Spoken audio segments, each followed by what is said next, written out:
Ya, shalom. Terima kasih untuk tim PAW, termasuk di dalamnya Pak Gembala ya.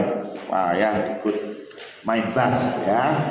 Luar biasa. Sekali lagi terima kasih banyak untuk pelayanannya, dan ini memberkati kita semua ya. Dan hari ini saya kemarin ya Pak Gembala tanya ke saya ya, temanya apa gitu ya. Temanya saya kasih judul Jatuh Bangun Aku Mengejarmu. Ya, ada yang tahu ini judul lagu ya? Ya maaf, saya seleranya beda dengan Pak Gembala. Pak Gembala itu jazz ya. Kalau saya dangdut ya. Ya, jadi Jatuh Bangun Aku Mengejarmu. Nah, apa ini? Ya, saya dasari dari Matius 5 ayat 48. Ya, mari kita buka. Maaf saya tidak siapkan PowerPoint ya, tapi kita hanya lihat-lihat di ayat-ayat saja.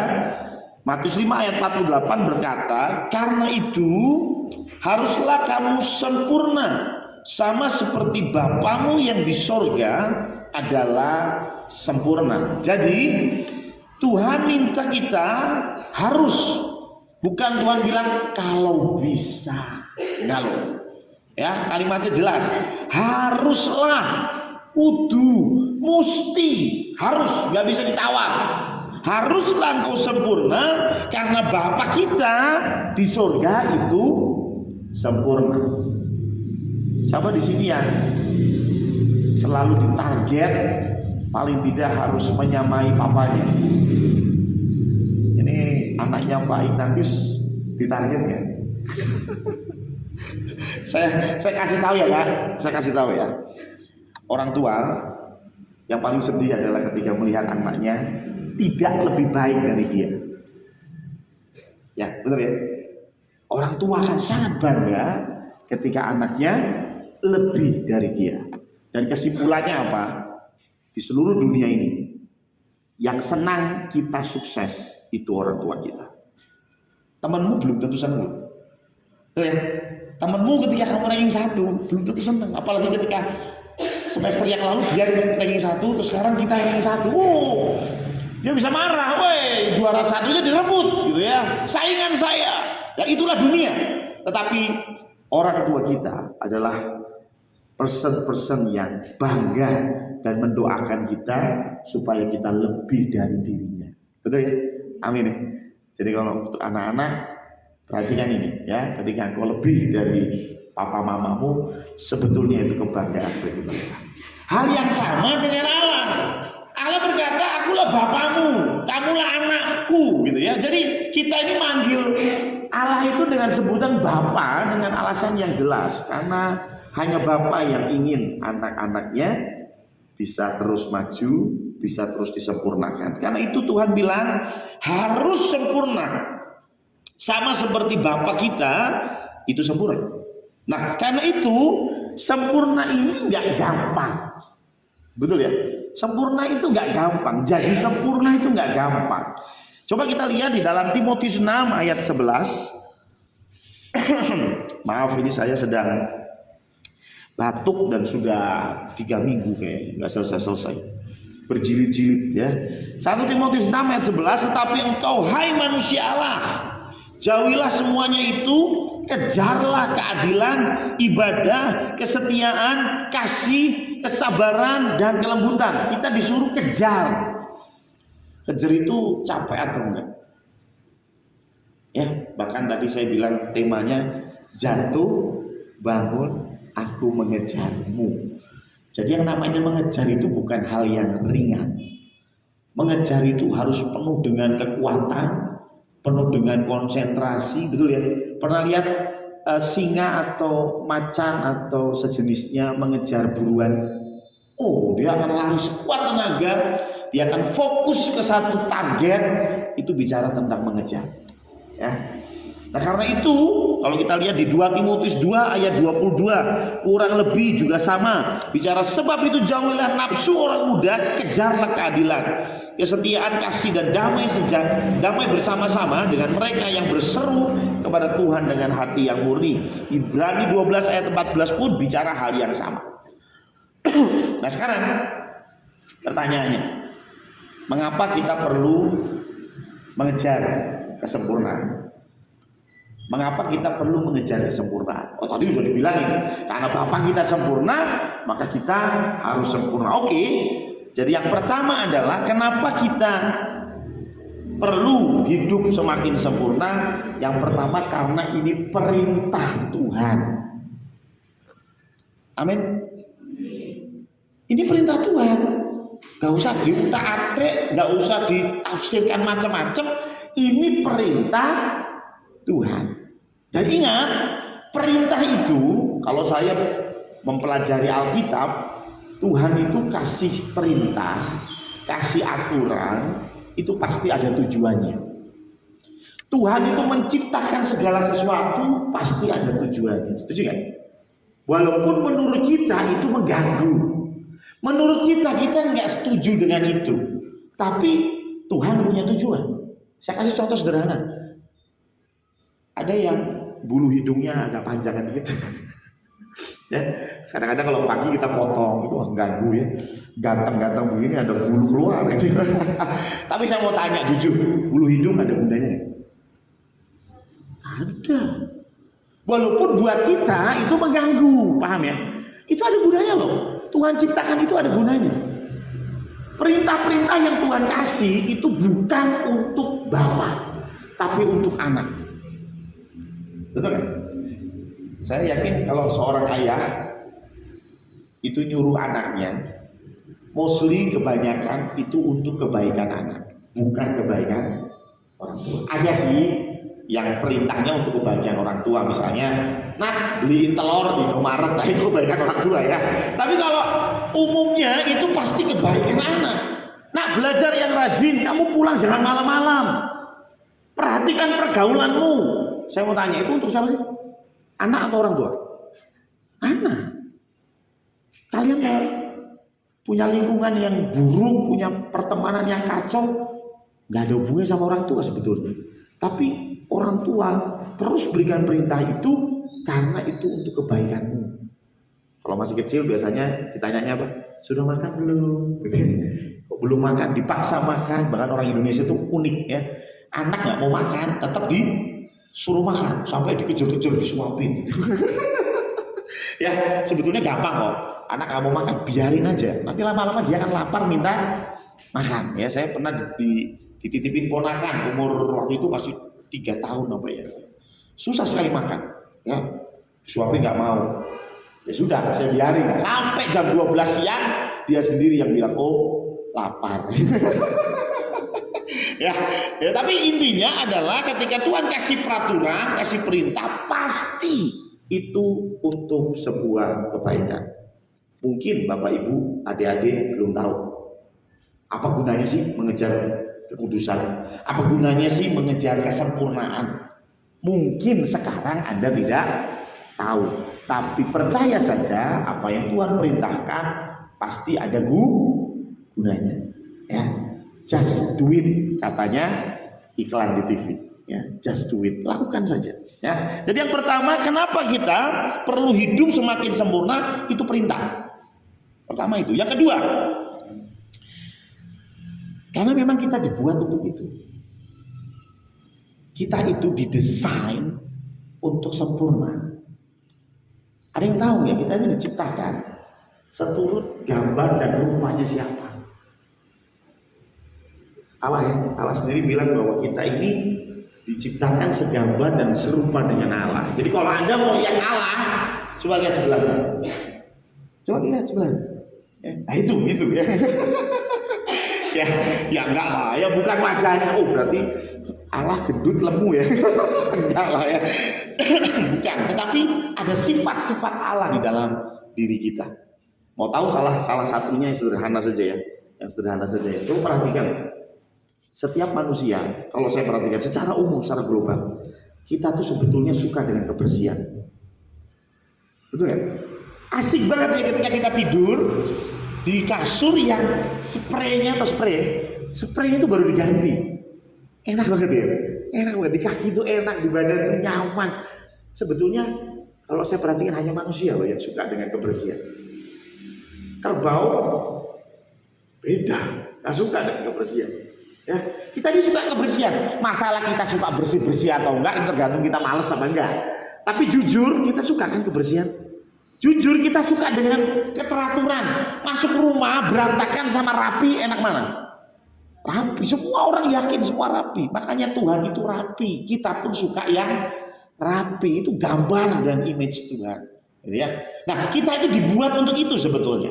Tapi karena dosa jadi males, nggak mau ganti spray, nggak mau bersih-bersih rumah, itu karena males gitu ya, karena dosa. Tapi sebetulnya kita didesain untuk itu. Coba kita lihat mana nih ayatnya ya. Efesus 2 ayat 10. Efesus 2 ayat 10, karena kita ini buatan Allah. Amin. Ya, ada yang buatan pabrik, nggak ada ya, kita semua buatan Allah, diciptakan dalam Kristus Yesus untuk melakukan pekerjaan baik yang dipersiapkan Allah sebelumnya. Ya mau supaya kita hidup di dalam. Jadi kita ini didesain untuk melakukan pekerjaan baik. Ya, cuman karena ada dosa tadi sehingga kita nggak suka melakukan perbuatan baik. Tapi sebetulnya kita didesain untuk itu. Saya kasih contoh. Handphone itu didesain untuk telepon, komunikasi. Betul ya? Bisa nggak ini buat ngelempar maling? Bisa buat ngelempar maling, bisa. Tapi bukan untuk itu handphone ini dibuat. Betul ya? Ya. Jadi artinya ketika kita bicara, bisa nggak kita berbuat jahat? Bisa. Tapi kita tidak didesain untuk itu. Ya. Kita didesain untuk perbuatan baik. Karena itu ketika kita berbuat baik, maka ada sukacita. Ada sukacita. Siapa di sini yang punya konsep surga? Seperti apa sih surga Kristen menurut teman-teman, Bapak Ibu? Ada yang bilang bahwa di surga itu enak, Pak Pendeta. Kenapa? Kita mau minta apa saja ada. Pengen sate kambing, cuy, wah ada sate kambing. Mau jus durian, itu sepohon-pohonnya Bapak Pendeta datang, ya. Sepohon-pohonnya datang itu durian, ya. Saya mau tanya, apa betul itu surga seperti itu?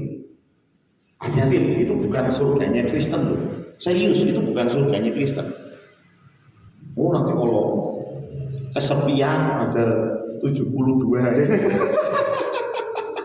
ya. Sekali lagi itu bukan surganya Kristen. Kalau Anda tertarik dengan surga yang seperti itu, silakan pindah server. Karena di sini kagak gitu, ya. Nah, di sini gimana sih? Coba kita lihat di dalam Wahyu 22 ayat 3. Wahyu 22 itu yang terakhir paling bontot, ya. Wahyu 22 ayat 3. Maka tidak akan ada lagi laknat. Ini bicara tentang surga ya. Tahta Allah dan tahta anak domba akan ada di dalamnya, dan hamba-hambanya akan beribadah kepadanya. Tafsiran terjemahan lain, hamba-hambanya akan melayaninya. Jadi maaf ya, surga Kristen itu nanti Tuhan akan ciptakan bumi yang baru, langit yang baru, dan Tuhan ada di tengah-tengah kita. Kita ngapain? Kita melayani Dia. Kita tetap disebut hamba-hambanya. Jadi kita di surga nanti tetap melayani Dia. Jangan dipikir kita dilayani. No, it's not. Kadang-kadang kita berpikir di surga kita dilayani, ongkang-ongkang kaki, minta apa aja dapat. Maaf, itu yang dipikirkan Hawa ketika dia ambil buah pengetahuan yang baik dan jahat. Karena yang diiming-imingi ular apa? Kalau kau makan buah ini, engkau akan seperti Allah. Itu kan yang diomongin si ular. Kalau engkau makan ini buah, engkau akan seperti Allah. Dan coba lihat cara berpikir kita tentang surga. Kita pengen seperti Allah. Ongkang-ongkang kaki, semua dilayani. Sorry, itu bukan surganya Kristen. Surganya Kristen, kita di surga bersama Allah, kita melayani Tuhan. Kita di surga bersama Allah, kita memuji Tuhan. Jadi kalau mau tahu suasana surga seperti apa, tadi pagi ketika Pak Gembala memimpin kita penyembahan, itu surga. Kurang lebih begitulah di surga satu. Orang 72 bidadari keleleran, gak ada. Saya yakin, ya toh? Yakin gak ada. Serius, saya udah WA Tuhan Yesus, ya kan? Ya, gak ada. Jadi kalau mau tahu suara surga ya tadi pagi itu loh. Makanya pikirin. Kalau Anda berpikir, aduh, datang ke gereja pagi-pagi sudah diajak penyembahan sama Pak Gembala, bosan sekali. Nyanyi, kapan selesainya di ibadah? Saya khawatir Anda nggak betah di surga. Mungkin nanti di surga, Tuhan pindah neraka boleh. Kan Anda nggak betah di surga. Jadi surga seperti itu. Artinya ketika kita bicara kita dibikin untuk berbuat baik, kita dibikin untuk memberkati, kita dibikin untuk menjadi berkat buat orang lain. Dan itu sama dengan apa yang dilakukan oleh Adam di Taman Eden. Kejadian 2 ayat 15, Adam di Taman Eden itu ngapain sih? Ini sebelum jatuh ke dalam dosa. Adam di Taman Eden ngapain? Ongkang-ongkang kaki, menikmati taman. Enggak loh. Tuhan suruh apa? Kelola taman ini. Kenapa Tuhan tidak bilang ke Adam, kasihlah sesama manusia? Kenapa? Ya karena nggak ada yang lain, baru dia sendirian, ya kan? Makanya dia disuruh mengelola. Dia jadi berkat buat makhluk yang lain di taman itu. Tapi konsepnya sama, yaitu kita ini harus jadi berkat. Kita ini dibuat, dibangun, didesain untuk berbuat baik. Efesus 2 ayat 10. Nah, sekarang pertanyaan berikutnya. Jadi alasannya udah jelas ya. 1, perintah Tuhan. 2, karena kita dibuat untuk itu. Ya, udah nggak bisa disangkal. Yang kedua, pertanyaan kedua adalah siapa di sini yang mengejar kekudusan, mengejar kesempurnaan, pengen hidup bener gitu. Tapi seperti lagu tadi. Jatuh bangun aku. Ya, ada yang seperti itu? Jatuh bangun lagi, ya, pengennya bertobat gitu, pengennya bertobat, ya, jatuh lagi, dan lebih parahnya jatuh di lubang yang sama, nangis ke sini, Pak Ignatius doakan saya, kenapa? Aduh, keluarga saya hampir pecah, kenapa? Saya main perempuan Pak, didoakan, dikonseling, wah sudah baik, istrinya mau menerima lagi, waduh luar biasa, anak-anak rukun. 3 tahun kemudian datang lagi, nangis lagi. Kak Ignatius buka pintu, ya lu lagi. Ya udah dibenerin, udah dipulihkan luar biasa, nyemplung lagi dan ke lubang yang sama, itu lebih parah. Pertanyaannya kenapa sih kita jatuh bangun, bahkan di lubang yang sama? Kenapa? Kenapa kita nggak bisa seperti yang firman Tuhan sampaikan, kita semakin hari semakin disempurnakan serupa dengan Kristus? Kenapa nggak bisa begitu? Paling tidak ada 3 yang bisa saya sharing hari ini.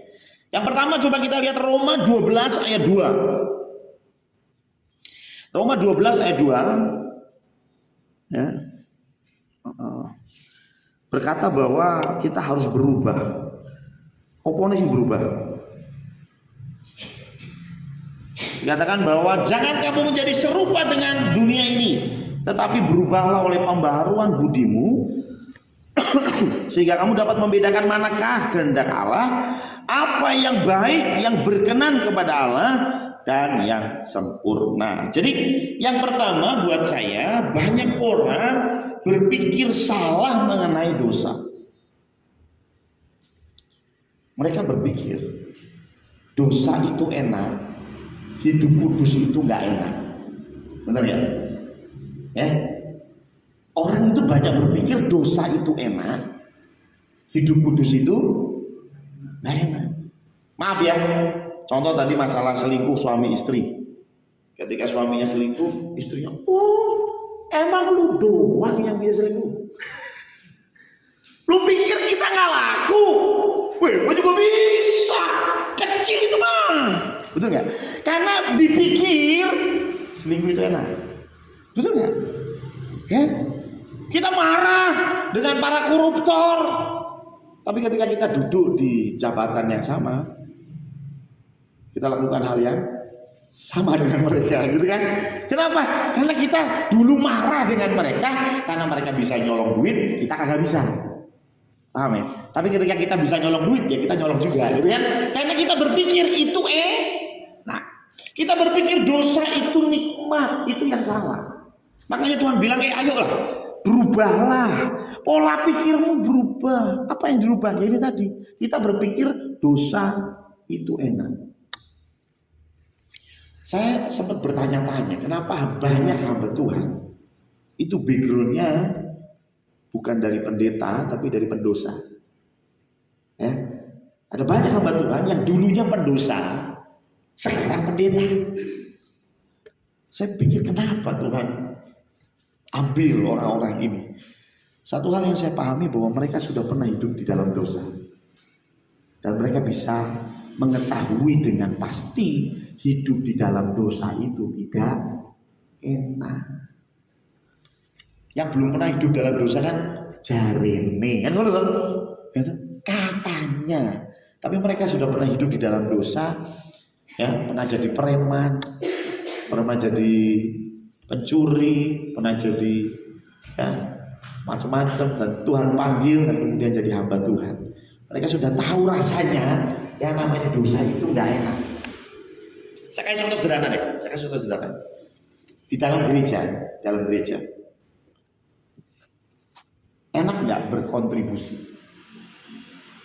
Maksudnya berkontribusi itu melayani Tuhan, jadi aser, jadi pemain musik, enak kan?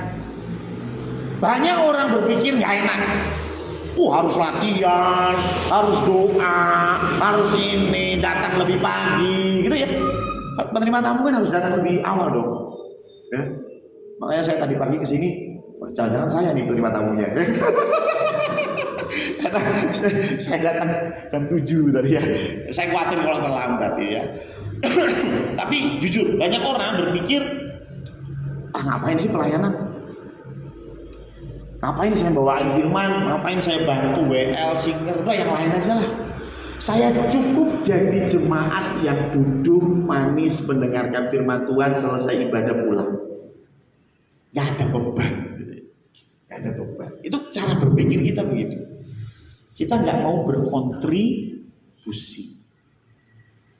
Tapi saya mau kasih tahu ya, Anda bisa bilang begitu karena Anda belum pernah berkontribusi. Ingat, kita dibuat untuk berbuat baik. Setuju ya? Kita didesain untuk berbuat baik.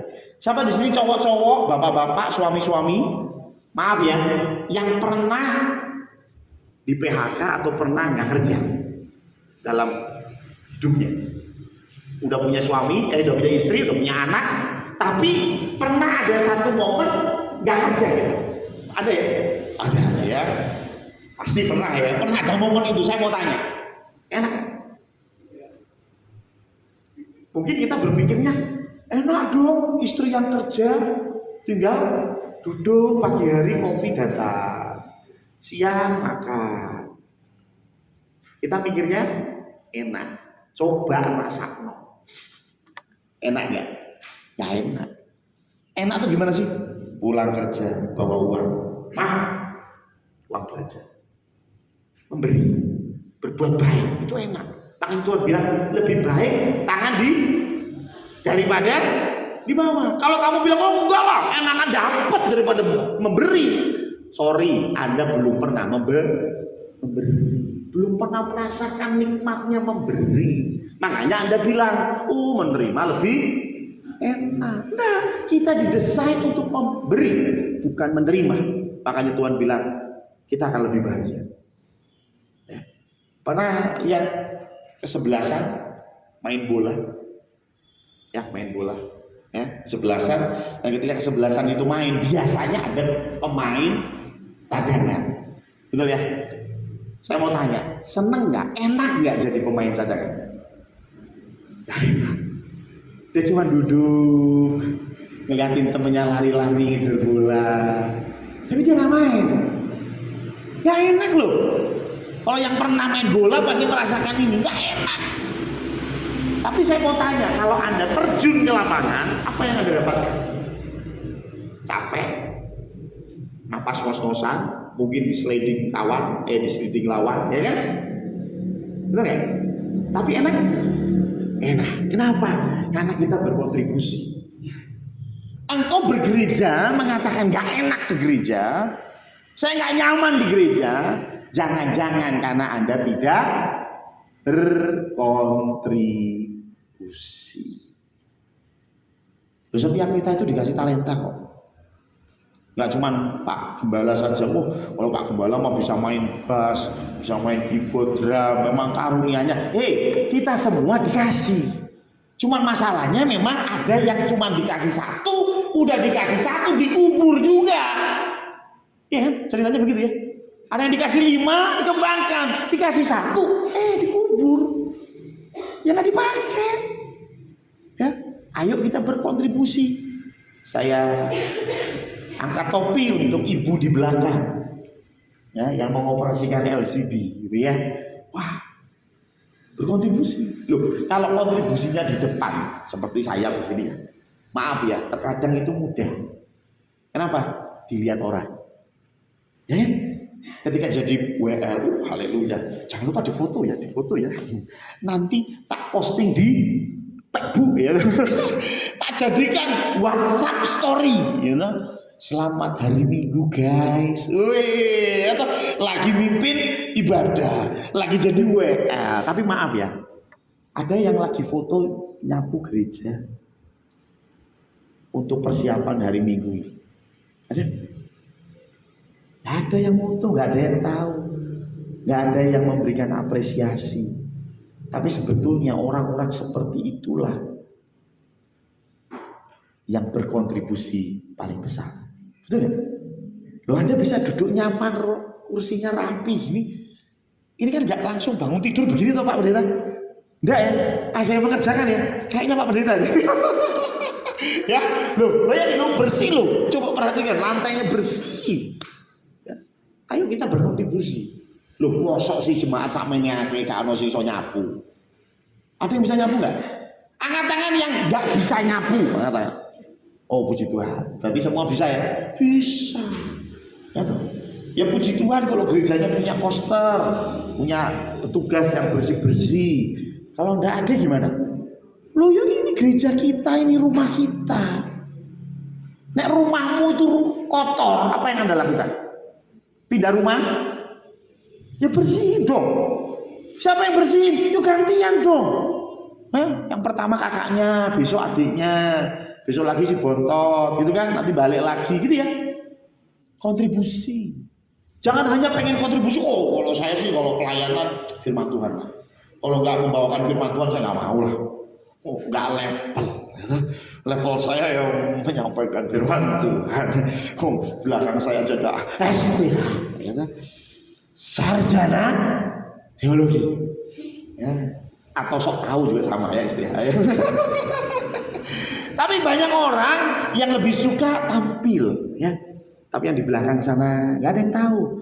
Ya, Anda pikir ini LCD pindah sendiri? Enggak lah, beliau yang utak-atik, ya. Beliau yang cari liriknya seperti apa, ya kan? Sudah siapin sebelum ibadah dimulai. Artinya sebetulnya kita semua punya kesempatan untuk berkontribusi. Problemnya hanya apa? Mau atau enggak. Problemnya hanya apa? Cara pikirmu keliru. Cara pikirmu paling enak itu datang, duduk, pulang. No. Yang enak adalah datang dan berkontribusi. Jadi berkat itu yang enak. Jadi yang pertama untuk pertanyaan mengapa kita sering jatuh, karena kita selalu mengira dosa itu enak, ya, nyuri itu enak, selingkuh itu enak. Ya. Yang kedua, Roma 11 ayat 17 sampai 22. Roma 11 ayat 17 sampai 22. Karena agak panjang ya. Agak panjang, kita gantian ya, biar seru ya, nanti ngantuk ya. Roma 11 ayat 17 sampai 22. Saya akan baca ayat 17, nanti Bapak Ibu, adik-adik sekalian ayat 18 dan begitu seterusnya. Roma 11 ayat 17 sampai 22. Demikian firman Tuhan. Karena itu apabila beberapa cabang telah dipatahkan dan kamu sebagai tunas liar telah dicangkokkan di antaranya dan turut mendapat bagian dalam akar pohon zaitun yang penuh getah,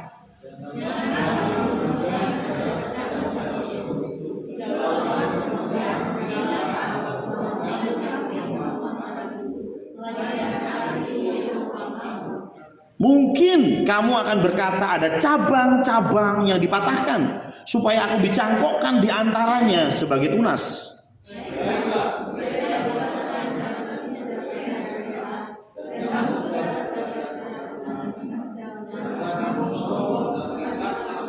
Sebab kalau Allah tidak menyayangkan cabang-cabang asli, Ia juga tidak akan menyayangkan kamu.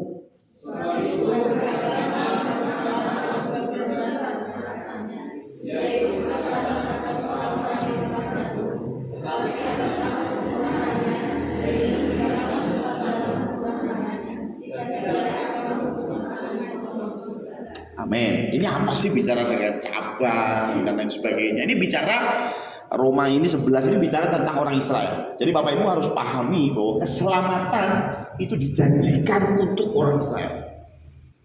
Ya, itu mau diprotes kayak apa itu hak prerogatif Allah, gitu ya.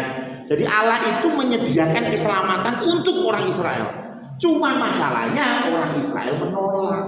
Dan karena orang Israel menolak, maka tadi dikatakan cabang yang asli yaitu orang Israel dipatahkan karena menolak, dipatahkan, dibuang.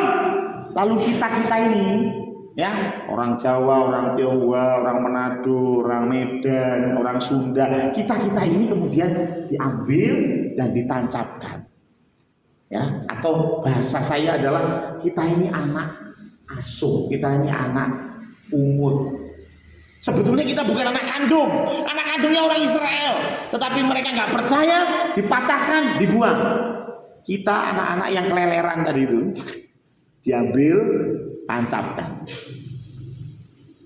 Dan Paulus bilang begini, anak asli saja, Israel saja, kalau mereka main-main sama keselamatan, Tuhan tidak segan-segan patahkan dan buang. Apalagi model kayak Anda dan saya. Loh, kita anak pungut loh. Loh, anak asli aja diusir dari rumah kok. Apalagi kita kalau cari masalah. Apa maksudnya Paulus? Seriuslah dalam keselamatan. Maksudnya begitu. Nah, ini yang kedua tentang kenapa kita sering jatuh. Karena kita salah berpikir mengenai keselamatan. Kita berpikir kalau hari ini saya berbuat dosa, saya salah, nggak apa-apa lah. Minggu depan ada perjamuan, yang mimpin Pak Gembala, mantap. Pasti dosa saya diampuni. Terus hari Selasa, Rebu berbuat dosa lagi. Oh, nggak apa-apa. Yang penting hari Minggu datang ibadah. Nah, pulang pasti dosa diampuni. Betul atau betul? Tenane salah. Oh, firman Tuhan juga bilang tuh kalau dosa yang kau sudah bereskan di hadapan Tuhan, yang merah seperti kirmisi akan diubah putih seperti salju. Ada amin. Gitu ya. Kadang-kadang kan KKR begitu, ya kan? Tapi hati-hati karena cara berpikir ini kita kadang-kadang berpikir yang salah tentang keselamatan. Saya mau tanya saudara, Tuhan itu sayang kita nggak sih? Tuhan itu, Allah itu mengasihi manusia nggak? Mengasihi ya. Kalau mengasihi manusia, kenapa nggak semua manusia aja diselamatin? Loh, kan katanya mengasihi. Kenapa nggak semua orang jahat, baik, semuanya diselamatkan Tuhan? Loh, kan katanya mengasihi itu. Kenapa nggak gitu? Ada menolak. Betul, tapi kalau saya pikir-pikir ada satu alasan yang Tuhan selalu bilang di Yohanes 3 ayat 16. Karena begitu besar kasih. Jadi landasannya kasih. Saya mau tanya, kasih itu sepihak atau dua pihak? Dua pihak. Kalau saya begitu mencintai istri saya, ya waktu itu pacar mungkin, oh belum pacar lah ya, baru kenal gitu, wah saya betul-betul mencintai, wah ini cocok jadi istri saya. Dia enggak. Kira-kira kita menikah? Oh, dukun berbicara. Bercanda ya. Bercanda. Enggak dong. Kalau saya mengasihi dia, tapi dia enggak mengasihi saya, bisa nggak? Tidak bisa. Hal yang sama tentang bicara kasih. Begitu besar kasih Allah, yes, sudah dibuktikan di kayu salib. That's it, selesai, nggak usah diperdebatkan. Permasalahannya, lu mengasihi Tuhan. Kalau Tuhan mengasihi kita mengasihi Tuhan, klop, terjadi keselamatan.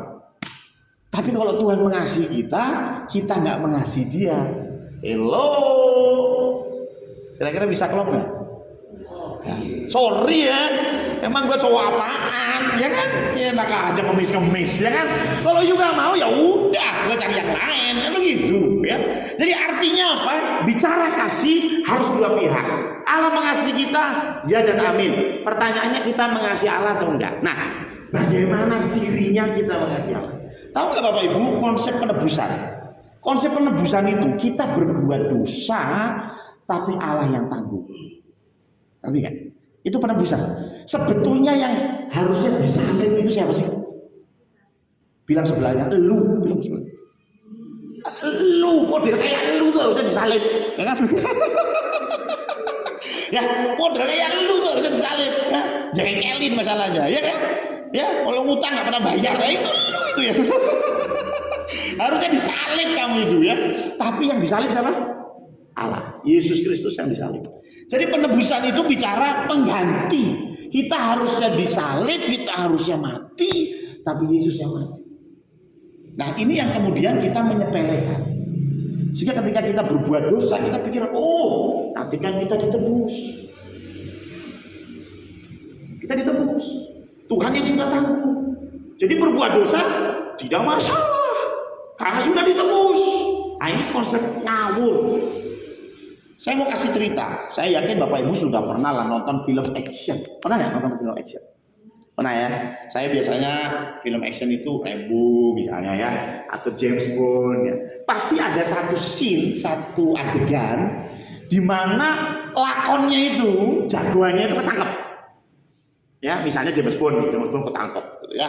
Misalnya James Bondnya namanya Pendeta Ignatius, ya, James Bond ya, misalnya, contoh, bebas dong saya khotbah, ya kan? Nah, Pak Ignatius ini ketangkep nih jagoan, pokoknya jagoan, musuhnya dihabisi semua, tapi susah ditangkap. Tapi suatu kali ketangkep nih Pak Ignatius, ketangkep di tali, dipukulin, ayo ngaku, mana markasnya, apa namanya musuh, ya suruh ngaku, markasnya di mana, ya rencana ke depan apa, ya wah suruh ngaku. Namanya jagoan, Pak Ignatius ya kan, jagoan. Kira-kira ngaku nggak? Enggak lah, dipukul, biasa, ya toh. Bahkan ditodong senjata, dia nggak mau ngaku. Tapi begitu Ibu Ignatius dibawa masuk ke ruangan dan senjata ditodongkan di kepalanya Bu Ignatius. Kalau Anda tidak mengaku, ini ada yang tercecer-cecer di darah ya. Kalau Anda tidak mengaku, dor, ini istri Anda mati. Gimana kira-kira? Pasti Pak Ignatius bilang, sudah, saya ngaku. Saya akan kasih tahu apa yang kamu mau.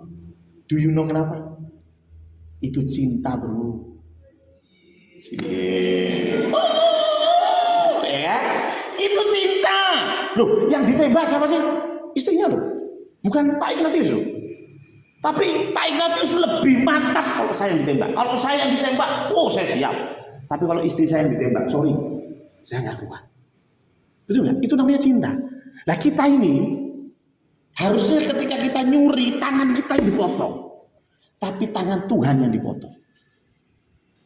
Dan dengan bangga kita bilang, oh ya puji Tuhan, tangannya Tuhan yang dipotong, bukan tangan kita. Otak kita di mana? Betul ya?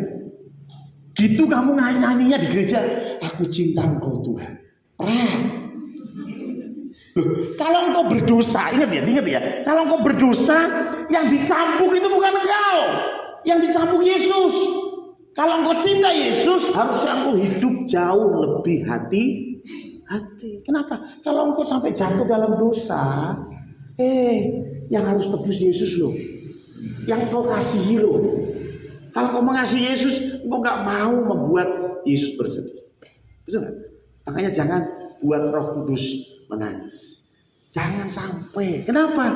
Ya karena itu tadi konsep penebusan. Ketika kita paham hal ini, kita harusnya lebih berhati-hati dalam melangkah. Jangan sampai jatuh ke dalam dosa. Amin. Amin. Harus begitu dong. Yang ketiga, yang terakhir, apa ya kalau saya kasih judul ini?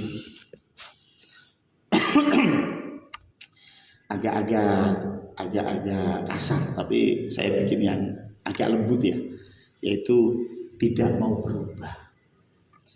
Tapi kalau bahasa saya ya tolol gitu. Kenapa tolol? Banyak di antara kita berharap hasil yang berbeda dengan melakukan hal yang sama. Ya, saya ulangi ya. Kita berharap hasil yang berbeda, tapi kita melakukan hal yang sama. Ketika suami main serong dengan istri, ya, punya wanita idaman lain, dipulihkan, dikonseling sama Pak Pendeta, semua sudah beres. Tapi setelah selesai, keluargamu berjalan persis seperti yang dulu pernah berjalan. Keuangan yang pegang tetap suami, komunikasi tetap sendiri-sendiri, tidak ada keterbukaan. Kira-kira endingnya sama nggak? Ya sama. Loh, semua itu kan ada jalurnya, ada jalannya. Kalau kita jalan ke arah situ, mau kita balik lagi, jalan lagi ke arah situ, ya endingnya sama.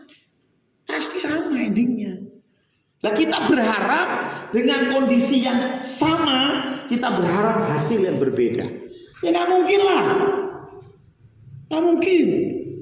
Ketika orang Israel puterin tembok Yeriko selama 6 hari berturut-turut, kalau ada orang Israel yang berpikir ada sesuatu yang berbeda, dia agak tolol. 6 hari muterin sama. Ada yang beda? Ya nggak ada. Yang beda kapan? Hari ke-7. Kenapa beda hasilnya? Karena dilakukan dengan berbeda. 6 hari sama, ya hasilnya sama, temboknya nggak runtuh. Tapi begitu hari ke-7, Tuhan kasih perintah yang berbeda, hasilnya berbeda. Anda bilang, aduh Pak Pendeta, ekonomi saya itu nggak berubah-berubah. Ekonomi saya nggak berubah-berubah. Saya mau tanya, sudah kasih persembahan buat Tuhan? Sudah Pak Pendeta. Berapa? Sekian Pak Pendeta. Itu sejak kapan? Ya sejak 20 tahun yang lalu ya segitu. Dari 20 tahun yang lalu kasih persembahan buat Tuhan segitu. Dan Anda berharap hasil yang berbeda. Hello. Ya, paham maksud saya? Loh, saya jujur ya, ini ada Pak Gembala nih, jujur, saya tidak setuju dengan perpuluhan. Jujur saya nggak setuju dengan perpuluhan. Ya, karena perpuluhan itu hanya di perjanjian lama. Ya, hanya di perjanjian lama. Tapi tahu nggak Bapak Ibu? Perjanjian baru, Tuhan menuntut lebih dari perpuluhan. Perjanjian baru, Tuhan bilang apa? Hidupmu itu harus jadi persembahan yang hidup dan yang berkenan di hadapan Allah. Artinya nggak cuma 10% guys, 100%. Itu nggak? Harusnya perjanjian lama saja Tuhan sudah suruh perpuluhan. Perjanjian lama itu Bapak Ibu, kalau Bapak Ibu pelajari, mereka itu belum menerima keselamatan. Artinya dosa mereka tanggung sendiri. Itu saja mereka harus bayar perpuluhan. Kita sekarang yang sudah ditebus, logikanya malah menghilangkan perpuluhan.